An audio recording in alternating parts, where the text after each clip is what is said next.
About 5 years ago, I lived in a downtown in a major city in the US. I've always been a night person, so I'd often find myself bored after my roommate went to sleep. I used to go for long walks to spend the time. 4 years like that, walking alone at night, and never once had a reason to feel afraid. I've always used to joke with my roommate that even the drug dealers in the city were polite. But all of that changed in one evening. One night, somewhere between 1 and 2 in the morning, I was walking near a police patrol park, which was far from my apartment. It was a quiet night, even for a weeknight, with very little traffic and almost no one to be seen. The park, as usual, was completely empty. I turned down a side street in order to loop back to my apartment when I first noticed him. At the far end of the street, on my side, was a silhouette of a man dancing. It was a strange dance, similar to a waltz, but he finished each box with an odd forward stride.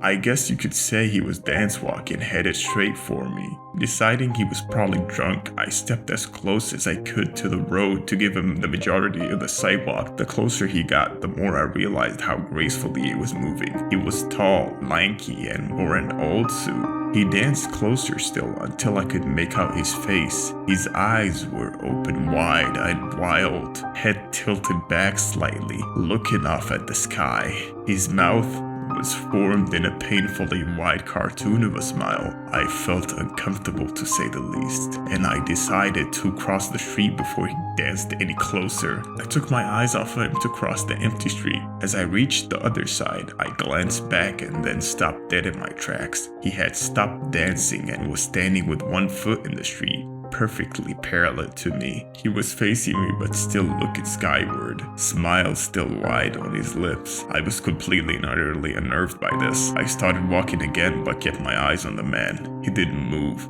Once I had put about half a block between us, I turned away from him for a moment to watch the sidewalk in front of me. The street and the sidewalk were completely empty. Still unnerved, I looked back to where he had been standing to find him gone. For the briefest of moments, I felt relieved until I noticed him. He had crossed the street and was slightly crouched down. I couldn't tell for sure due to the distance and the shadows, but I was certain he was facing me. I had looked away from him for no more than 10 seconds, so it was clear that he had moved fast. I was so shocked that I stood there for some time, staring at him, and then he had started moving toward me again. He took giant, exaggerated tiptoed steps as if he was a cartoon character sneaking up on someone, except he was moving very, very quickly. I'd like to say at this point I ran away, pulled out my pepper spray or my cell phone or anything at all, but I didn't. I just stood there, completely frozen as the smiling man crept toward me. And then he stopped again, about a car length away from me, still smiling his smile, still looking to the sky. When I finally found my voice, I blurted out the first thing that came to mind. What I meant to say was, "What do you want?" in an angry, commanding tone. What came out was a whimper.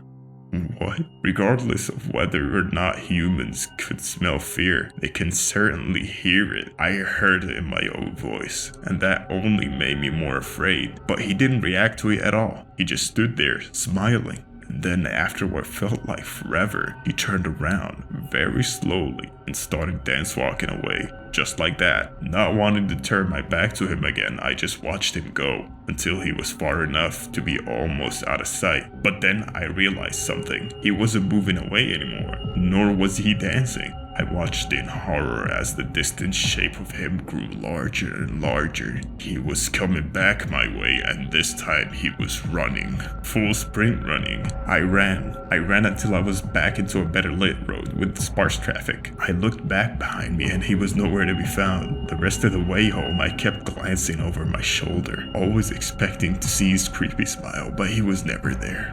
I lived in that city for 6 months after that night, and I never went out for another walk. There was something about his face that always haunted me. He didn't look drunk, he didn't look high. He looked completely and utterly insane, and that's a very scary thing to see.